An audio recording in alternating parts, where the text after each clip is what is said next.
Hi friends, ಇವತ್ತು ನಾನು ನಮ್ಮ ಅಮ್ಮನ ಮನೆಯಲ್ಲಿ ಗೌರಿ ಹಬ್ಬನ ಹೇಗೆ ಸೆಲೆಬ್ರೇಟ್ ಮಾಡಿದ್ವಿ ಅಂತ ಒಂದು ಪುಟಾಣಿ ಶಾರ್ಟ್ ವಿಡಿಯೋ ಶೇರ್ ಮಾಡ್ತಾ ಇದ್ದೀನಿ. 12:30 ಹಂಗೆ ನಾವು ಗೌರಿ ಗುಡಿಗೆ ಹೊರಟಿದ್ದೀವಿ. ಗೌರಿ ಗುಡಿ ಅಂದರೆ ಜೋಯಿಸ್ರ ಮನೆ. ನಾನು ಅಮ್ಮ ಪಾಪು 3 ಜನನೂ ರೆಡಿಯಾಗಿ ಹೊರಟಿದ್ದೀವಿ. ಜಸ್ಟ್ ನಮ್ಮ ಮನೆ ಎದುರಿಗೇ ಇದೆ, ಹಾಫ್ ಮಿನಿಟ್ ವಾಕ್ ಮಾಡಿದ್ರೆ ಸಿಗುತ್ತೆ. ನಾನೊಂದು ಹೊಸ ಕಾಟನ್ ಸ್ಯಾರಿ ಇತ್ತು, ಅದನ್ನೇ ವೇರ್ ಮಾಡಿದ್ದೆ. ಹೋದ ತಕ್ಷಣ ಗೌರಿಗೆ ಪೂಜೆ ಮಾಡಿದ್ವಿ.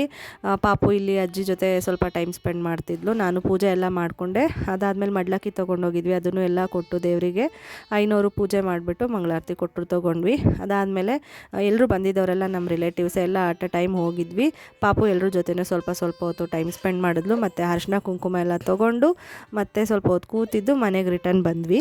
ಬಂದಮೇಲೆ ಫೋಟೋಶೂಟ್ ಮಾಡೋಣ ಗಣೇಶಂದು ಅಂತ ಅಂದ್ಕೊಂಡೆ, ಬಟ್ ಇವಳು ಹೆಲ್ತ್ ಸರಿ ಇರಲಿಲ್ಲ, ಅದಕ್ಕೆ ನಾನು ಸುಮ್ಮನಾಗೋದೆ. ಸಿಂಪಲಾಗಿ ಸೆಲೆಬ್ರೇಟ್ ಮಾಡಿದ್ವಿ ಈ ಸರಿ. ನೀವು ಹೇಗೆ ಸೆಲೆಬ್ರೇಟ್ ಮಾಡಿದ್ರಿ ಅಂತ ಹೇಳ್ಬಿಟ್ಟು ಕಮೆಂಟ್ ಮಾಡಿ, ಓಕೆನಾ. ಈ ವ್ಲಾಗ್ ಇಲ್ಲಿಗೆ ಏನು ಮಾಡ್ತಾಯಿದ್ದೀನಿ. Thank you for watching. Bye.